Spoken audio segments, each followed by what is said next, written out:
Les gars, deuxième partie, écoutez la réponse d'Emmanuel Macron.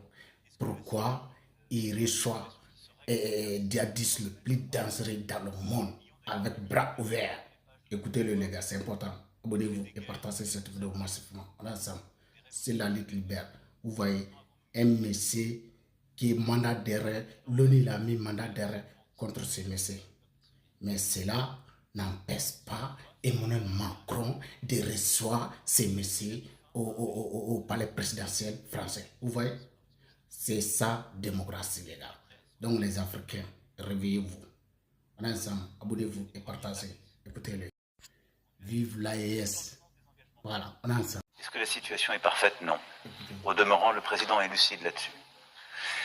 Est-ce que la Syrie aura une situation qui se règle dans les 15 jours, les 3 semaines, le mois qui vient? Non. Ayons d'ailleurs l'humilité de regarder les pages de notre histoire où, après des guerres de quelques années ou des révolutions de quelques autres, combien de temps avons-nous mis à nous rétablir? Ça prendra du temps, après 15 ans d'une guerre sanglante, à rétablir ce peuple et ce pays. Ce que je vois, c'est qu'il y a un dirigeant qui est en place. Il a mis fin à un régime que nous avions condamné, combattu, dont nous connaissons la responsabilité. Il est prêt à s'engager. Les premiers actes ont conduit à des résultats qui vont dans le sens des engagements pris. Échange avec le Liban, début d'un travail sur la frontière.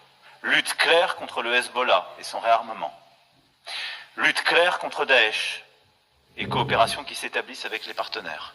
Lutte claire contre le Captagon et sa production. Elle a déjà baissé de 80%.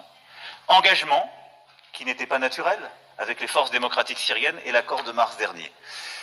Il y a des cailloux sur ce chemin depuis le mois de décembre qui ont été posés. Et le dernier, c'est celui aussi d'une justice indépendante transition sur laquelle des engagements viennent d'être réitérés. Et les prochaines semaines nous éclaireront sur ce chemin. Donc je pense qu'il nous faut en conscience regarder. Le rôle de la France, c'est de défendre ses intérêts. Nous avons en Syrie des intérêts. Notre sécurité, les combattants étrangers. Notre sécurité, lutter contre Daesh.